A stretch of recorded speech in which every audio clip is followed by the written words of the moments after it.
Tausiah dalam rangka Haul ke-49 Kiai Haji oleh Gus Baha kami haturkan.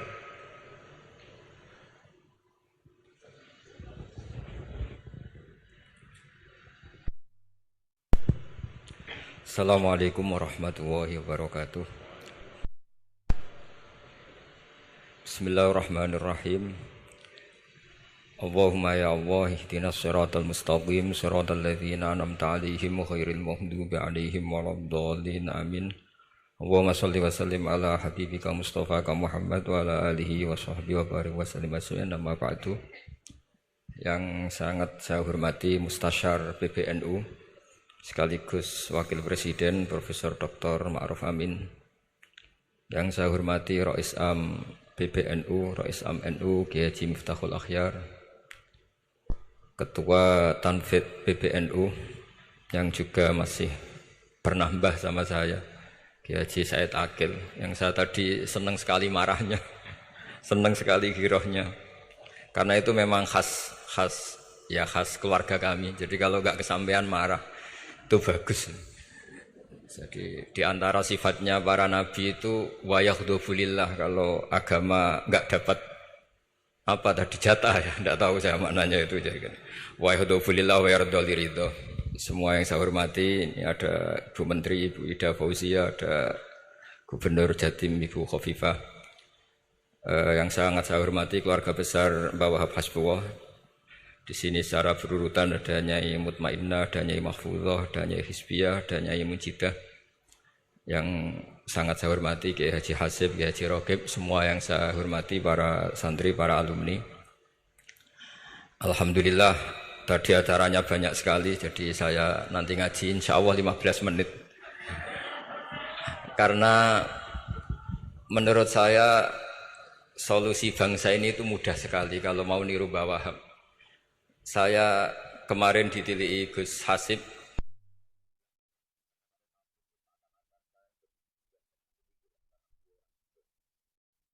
kemudian beberapa hari dikasih paketan beliau tentang Mbah Wahab, buku dari beliau tentang Mbah Wahab. Tapi sebetulnya saya tahu banyak tentang Mbah Wahab tanpa buku itu, karena Mbah Maimun guru saya juga bapak saya Kiai Haji Nur Salim sering cerita. Kiai Wahab itu pedagang, politikus, juga pahlawan. Kita sebetulnya melihat itu sederhana.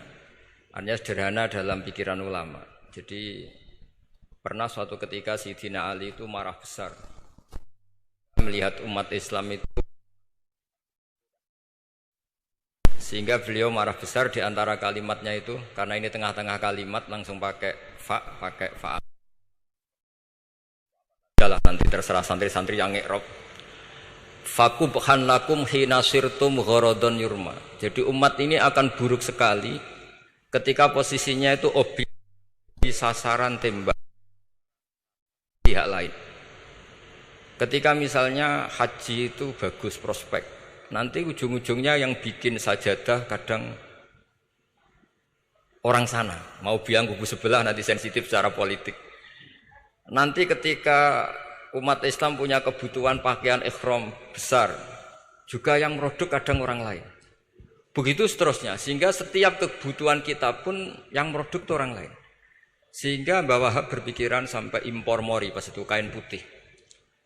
Begitu juga traveling, ketika umat Islam butuh mudah pergi ke Mekah untuk haji dan umroh, juga bironya itu kadang orang lain. Zaman itu Hindia Belanda, sehingga beliau dulu sudah mendirikan semacam biro haji. Itu semua adalah madhab, di antara madhab Sayyidina Ali ketika beliau mengatakan fakubhan lakum hina sirtum gharadun yurma.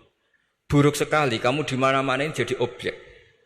Misalnya kira-kira ginilah, kalau hallnya Mbah Wahab itu ada 10.000 santri dan semuanya karena keluarga kiai itu dermawan, sama Bu Mujidah dikasih makan semua. Nanti cateringnya yang menyediakan orang lain, kita tidak punya kecakapan produksi itu atau melayani itu.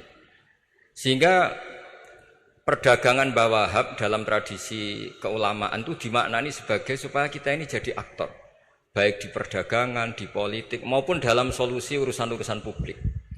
Misalnya sekarang ada problem apalah, sebetulnya solusinya gampang sekali. Ketika kita minus, atau ketika kita tidak berkecukupan. Mulai dulu ulama itu solusinya gampang. Pernah suatu Abdul Qasim Al-Junaidi atau siapa sajalah, ini karena polanya sama, menyuruh muridnya, saya tolong belikan ikan.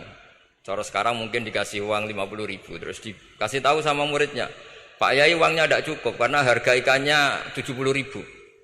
Terus kata gurunya, beri lebih murah lagi. Uang 50 aja tidak cukup, kok cari yang lebih murah. Kata beliau, arkisuhu bitarki. Ya bikin murah karena kamu tidak berkeinginan. Jadi nggak usah belikan katanya. Ini penting sekali karena dulu ada solusi masyhur tuh makalahnya Imam Syafi'i itu. Kata beliau, fa innal ghina anisya'ila bihi. Kalau kamu ingin tidak tergantung sesuatu, maka hindari sesuatu itu. Jangan memaksakan memenuhi sesuatu itu dengan memaksakan, tapi hindari sesuatu itu. Saya misalnya kalau nuruti kepengin misalnya, kalau saya dengan nafsu serakah saya, mungkin saya ingin punya mobil mewah, ingin apa saja. Tapi itu membuat saya tersiksa karena harus menyediakan ini itu. Ya sudah, tidak usah ingin.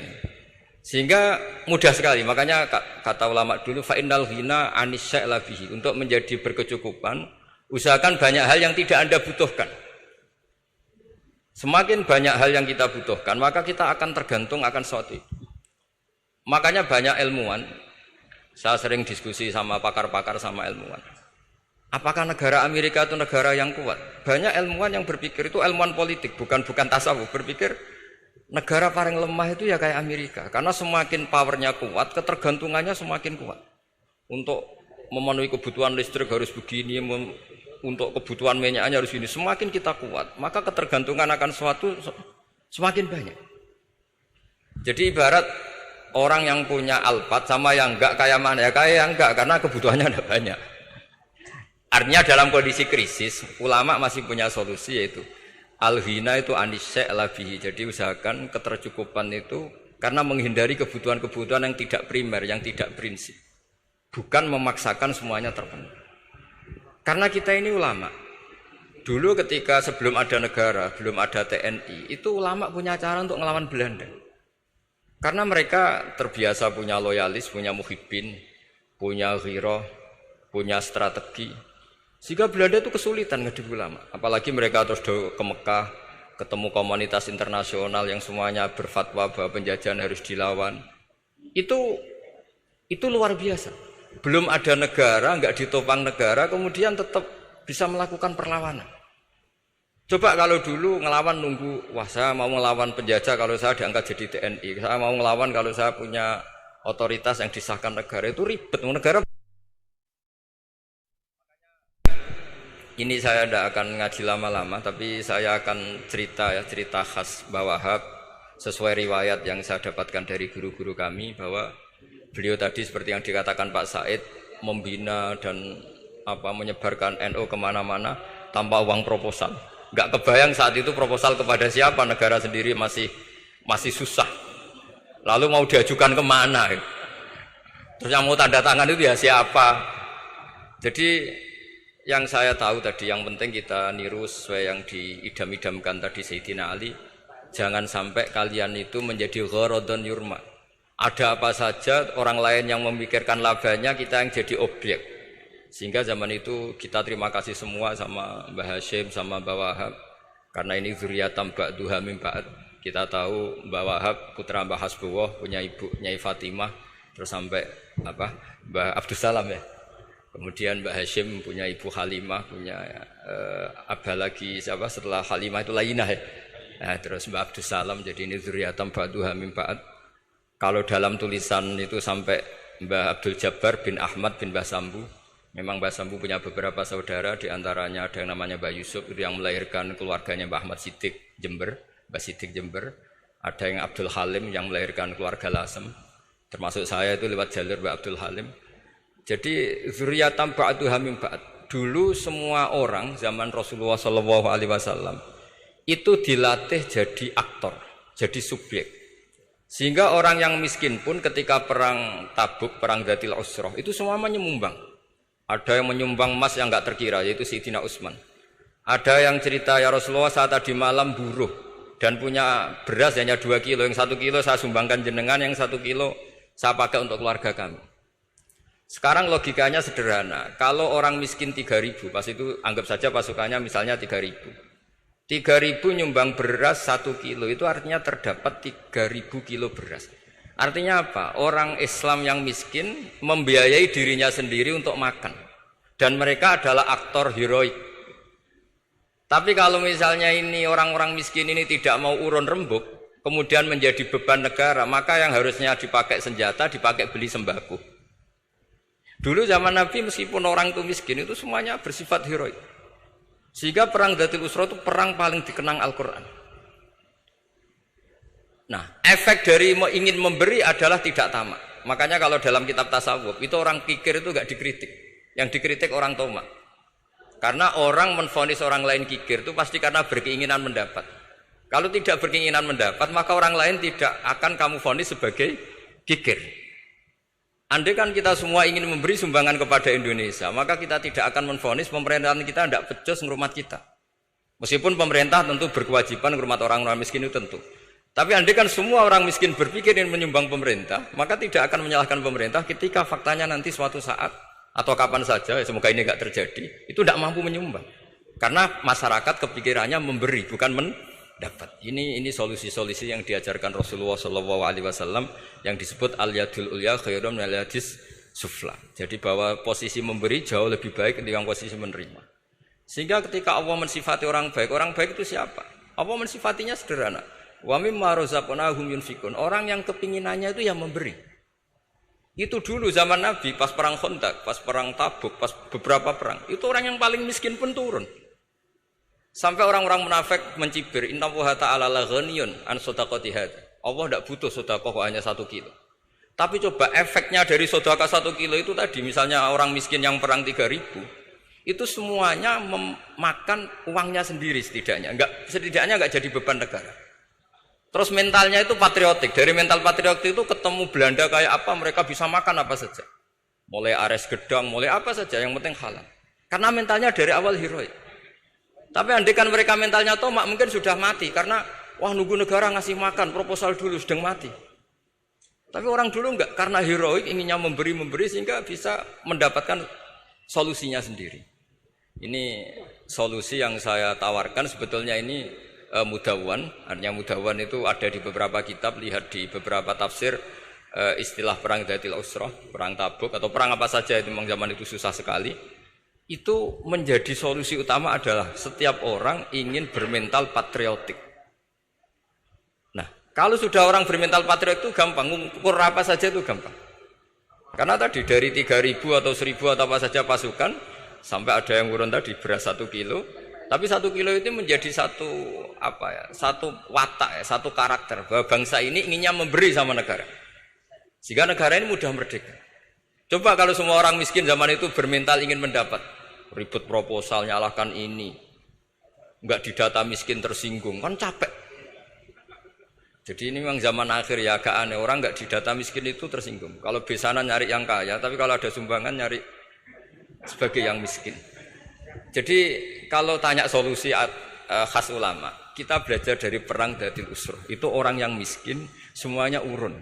Nah barokahnya urun itu kemudian mereka bermental patriotik. Barokahnya patriotik, yang kaya, yang miskin, yang pinter semuanya berkontribusi untuk menyumbang negara. Akhirnya negara ini bisa merdeka sebelum terbentuk TNI, sebelum terbentuk Polri. Karena tadi keinginan memberi, keinginan patriotik. Sehingga cerita buyut-buyut saya ketika Belanda atau apa Jepang, itu yang dicari di geladak saya itu ya kitab. Karena kitab ini dianggap sumber inspirasi mereka melawan Belanda. Dulu kita tahu masyarakat kita itu kalau ngerti Belanda itu dipanggil Doro, wis penjajah jadi diundang Doro. Itu kan terlalu dulu. Sehingga orang Arab itu kadang agak dengan tanda kutip mencibir kita. Kalau bahasakan negara jajahan itu mustakmarin. Negara yang perlu rame karena cara berpikir masih terbelakang. Wong penjajah kok dipanggil Doro. Terus ketika beberapa kiai melihat Belanda baik karena di alun-alun dikasih masjid gini-gini, sudah tidak berotak karena anggap Hindia Belanda itu baik. Baru ketika era beberapa ulama, ada Mbah Hashim, ada Mbah Hasbuh, tadi kata beliau Dwi Tunggal tadi. Terus ada fatwa resolusi jihad. Sehingga mereka baru sadar bahwa Belanda itu ancaman. Kayak apa pentingnya ilmu, kayak apa pentingnya fikih. Karena di fikih jelas, jihad untuk melawan penjajah itu fardu kifayah. Tapi jika musuh kadung ada di kita, maka itu fardu ain. Tidak lagi ada prasyarat harus lelaki, harus merdeka, enggak, perempuan pun harus terlibat. Jika kita punya pahlawan kayak Cut Nyadin, beberapa daerah Kartini, itu ada di khazanah kitab-kitab fikih kita. Jadi kita tidak pernah kehilangan khazanah untuk menjawab muskilatus zaman, untuk menjawab problem-problem zaman. Tapi yang penting kita selalu ngaji, selalu belajar. Saya adalah orang yang sebetulnya tidak pernah ingin terkenal karena saya itu suka belajar. Cuma saya bikin pengecualian, mau diundang kalau pernah sepuh. Ternyata yang pernah sepuh itu banyak. Ini agak musibah bagi saya karena harusnya kiai itu ya dihormati. Tapi gara-gara kalah sepuh digawe kongkonan. Saya ini kemana-mana digawe kongkonan. Jadi gayanya nasihati, tapi aslinya diperintah. Jadi tidak ada kerennya sama sekali. Saya di mana-mana posisinya al-makmur, diperintah. Tapi saya senang karena ilmu itu butuh konsensus. Andai kan saya tidak pernah ngaji di depan Mbah Mun, di depan bapak, di depan guru-guru, maka mungkin saya tidak pede atas bacaan yang saya baca. Karena saya tidak tahu ini benar apa tidak. Jika masyhur dalam guyonan santri, ada orang tidak baca-baca kitab, cari kamus sampai mati tidak ketemu. Karena dia bacanya lam tardiman. Wah itu cari di kamus sampai mati tidak akan ketemu. Bareng tanya gurunya, ini apa Pak Yai? Oh itu lam tarodaman. Lam tarodaman itu karena marjeknya mar'ah, orang ningali sapa mar'ah daman ing getih. Dia bacanya jadi satu lam tardiman. Dicari di kamus ya sampai mati tidak akan ketemu. Makanya di guyonan-guyonan pesantren itu banyak katanya ada cerita orang mati karena satu titik. Jadi gurunya baca habbatun sauda dawaun min kulli da. Jadi dia kitabnya kelebihan apa? Titik. Jadi kelebihan titik dia bacanya itu hayatun sauda dawaun min kulli da. Nyari ular hitam, kobra, dipatuk mati. Padahal sesuai resep kitabnya. Karena kitabnya dia kelebihan titik hayatun sauda. Artinya maknanya ular hitam. Sementara tagnya mestinya habbatun sauda. Jadi kenaifan-kenaifan begini itu harus kita dandani. Karena yang bisa, kata Pak Said tadi, yang bisa itu kita. Cari kebenaran dari mana. Kita itu ya pokoknya ulama lah. Tidak harus NU, tidak harus Muhammadiyah, pokoknya ulama. Yang wasatiyah. Itu nanti terus gimana, yang wasatiyah itu kayak apa, tapi jelas ulama. Karena dulu zaman, kalau kita fair secara sejarah dulu ya Mbah Wahab ya dekat Mas Mansur. Dulu Mbah Hashim ngaji sama Mbah Ahmad Dahlan sama-sama di Mbah Soleh Darat. Ketika di Mekah ya sama-sama ngaji di Syekh Khotim Minangkabau. Jadi kalau era beliau itu ya memang dulu perbedaan itu nggak ada masalah. Karena perbedaan itu bawaan visi ya. Saya belajar usul fikih di antara yang diceritakan di buku-buku Mbah Wahab. Beliau itu ahli usul fikih. Sementara Ki Bisri itu suka fikih mateng. Sehingga memang ada perbedaan antara fikih mateng dan usul fikih. Saya beri satu contoh. Ini guyonan tapi nanti di usul fikih nanti kelihatan. Di usul fikih itu ada ilmu namanya tangkihul manat. Ketika Nabi sama-sama menyebut sesuatu, sebetulnya ada benang merah di situ, tidak sama persis. Misalnya begini. Ja'a a'rabiyun ila Rasulillah sallallahu alaihi wasallam. Faqala ya Rasulullah ahlaktu. Wa ma ahlakaka qal waqatu imraati fi nahari Ramadan. Ya Rasulullah, saya ini orang yang rusak karena saya berhubungan intim dengan istri saya di ketika Ramadan. Terus Nabi ngendikan, ya sudah kamu harus merdekakan budak, saya tidak punya ya Rasulullah. Ya sudah kamu puasa 2 bulan berturut-turut. Kata beliau, puasa baru sehari saja kecelakaan apalagi 2 bulan. Karena kamu orang Arab lah, orang Arab itu, dia cerita ini di Arab tadi. Terus, ya sudah kamu sedekah sama 60 orang miskin. Saya ini orang paling miskin. Susah kan menghadapi orang miskin seperti ini. Nah, pertanyaannya secara usul fikih. Menurut mazhab Syafi'i, sanksi berat itu hanya untuk yang berhubungan suami istri. Sehingga kalau membatalkannya pakai rokok, pakai minum, pakai makan, tidak kena sanksi seberat itu. Masuk akal kan? Karena memang hubungan suami istri dalam banyak hal, misalnya haji, itu ifsad, yang benar-benar ifsad, bisa merusak haji secara total. Tapi menurut Imam Malik, pikiran Imam Syafi'i itu dianggap aneh. Loh ini hubungan suami istri itu statusnya mubah, sesuatu yang boleh. Maka semua hal yang boleh tapi merusak kehormatan Ramadan, maka ketentuannya sama. Yaitu misalnya enggak sakit, enggak apa, pagi-pagi nyate. Wah itu kan melecehkan Ramadan, nggak sakit, nggak apa kok pagi-pagi nyate. Perlu dicatat karena hubungan suami istri itu sesuatu yang boleh. Berarti kalau yang boleh merusak Ramadan hukumannya berat, makan yang statusnya boleh juga hukumannya berat. Itu dulu bapak saya ketika bikin analogi itu mau cerita sederhana gini. Hak dhisik ono santri ya goblok. Kandhanane angel. Istrinya lapor ke kiainya. Pak Yai, santri jenengan kalau sama istri sering mukul. Mukul itu nabok pakai tangan. Santrinya dipanggil kan alumni. Kamu jangan sering mukul istri kamu gini-gini. Iya Pak Yai, njih. Suatu saat 2 minggu istrinya lapor lagi. Sekarang tidak nabok Pak Yai, nyaduk. Karena yang dilarang hanya nabok. Dipanggil kiai, lo kamu katanya masih sering nyaduk istri kamu. Yang dilarang kan mukul, sekarang nyaduk. Kapan-kapan meludahi. Nah, artinya di usul fikih dijelaskan bahwa makna haramnya naboi adalah hurmatul idza. Haramnya menyakiti. Maka nyaduk sama, meludahi sama, menerlantarkan sama. Itu dulu bahwa ahlinya bikin usul fikih seperti itu. Sehingga misalnya amar ma'ruf nahi mungkar ketika beliau ditanya, apakah perlu ikut kabinet gotong royong? Tapi di situ banyak kelompok yang mungkin tidak cocok. Pikirannya kayak apa harus ikut? Justru ikut itu ikut benahi dari dalam. Meskipun dari ikut itu bahwa Wahab Nyun Sewu yang ngalami fitnah yang macam-macam dituduh karena zaman itu nasakom. Tapi itu beliau santai saja. Tapi zaman itu memang itu sah karena zaman itu belum dibubarkan. Jadi yang dialami Wahab ini luar biasa. Semuanya harus jadi pelajaran bagi kita. Makanya jangan pernah meninggalkan ilmu yang bernama usul fikih. Karena fikih yang mateng itu cara basa Jawa ini akan kehilangan stok teks. Misalnya Nabi sedekah pakai kurma atau pakai apa makanan pokok. Itu hadisnya itu kurma sama Imam Syafi'i digenti kutu ahli baladi, yaitu makanan pokok dari negara. Sehingga kita tidak bisa mentang-mentang Nabi sedekahnya pakai kurma terus kita orang miskin kita kasih kurma. Bisa linu tuh nih kalau makan kurma orang Indonesia itu. Karena yang penting itu kutu ahli balad bukan kurma. Bukan mentang-mentang Nabi sholat di Mekah Medina kalau ingin persis sunnah Rasul sholatnya harus di Mekah Medina. Kalau di Indonesia Nabi tidak pernah sholat di Indonesia. Sunnah Rasul sholatnya di Mekah Medina. Bisa ada orang sholat kalau gitu. Jadi ada ilmu yang namanya tangkihul manat. Yang harus ditiru itu sisi mananya. Nah dalam konteks Arabi tadi terus kemudian ada dibuang. Ja'a Arabion, kata Arabi itu dibuang. Datang orang Bedui.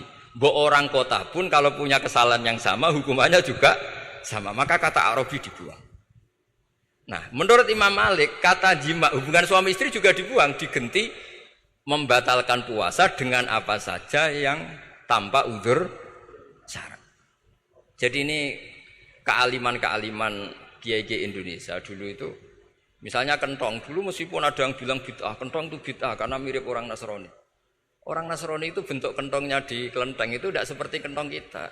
Adat Indonesia kalau pos kampleng ada maling, ada banjir pakai kentong. Jadi adatnya memanggil tuh pakai kentong. Makanya kiai-kiai dulu, ini mirip orang Nasrani, enggak mirip pos kampleng katanya. Padahal jelas ya, menurut hadis sahih jelas ketika ada sahabat usul ya Rasulullah bikin kentong, wah jangan nakus itu nanti kayak Nasrani. Bikin buk itu trompet. Jangan nanti mirip orang Yahudi. Ya dengan api ya Rasulullah. Jangan nanti mirip Majusi. Datang sahabat tergesa-gesa.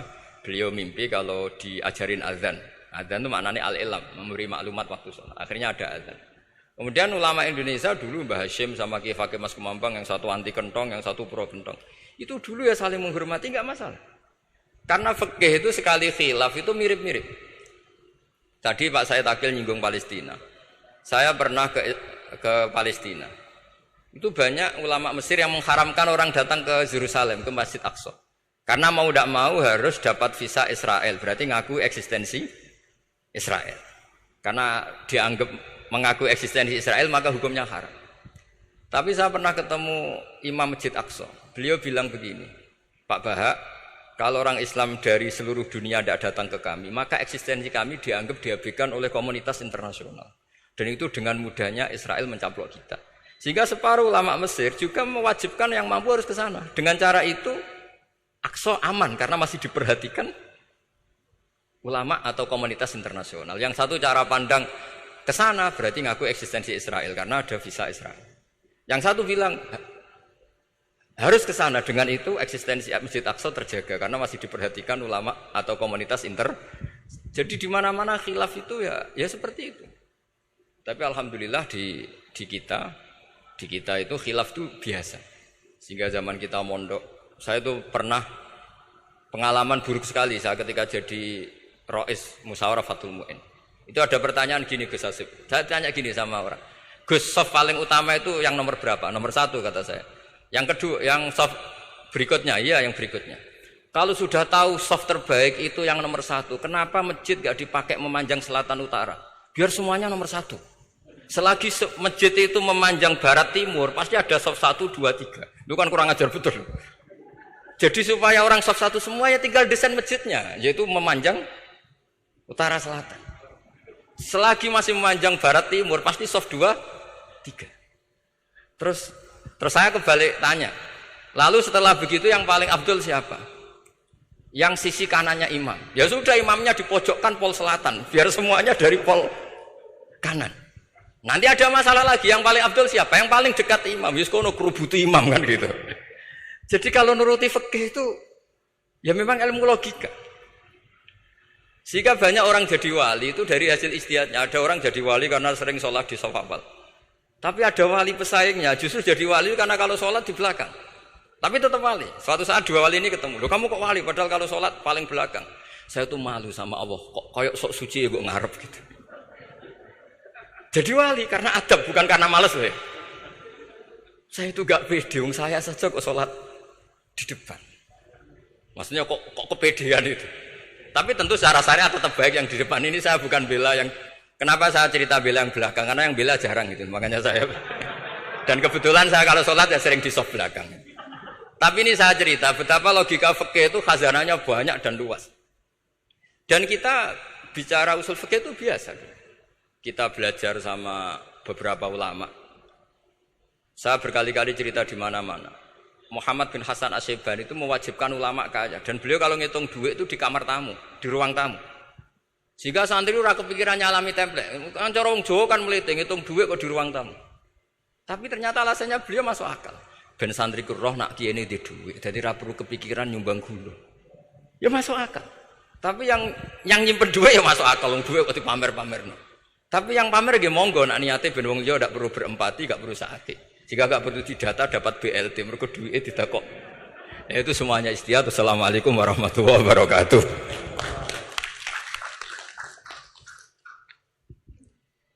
Terima kasih Gus Baha dan tentu saja hadirin para pemirsa dan pendengar radio dimanapun Anda berada.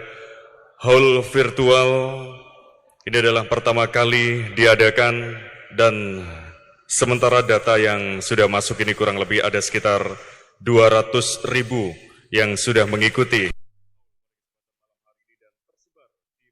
daerah baik dari Indonesia dan juga dari seluruh dunia. Menariknya di antara 200.000 tadi banyak anak-anak milenial atau santri milenial yang mengikuti kegiatan haul pada kesempatan malam. Ini tidak terlepas dari dukungan Telkom atas dukungan jaringan internet yang begitu luar biasa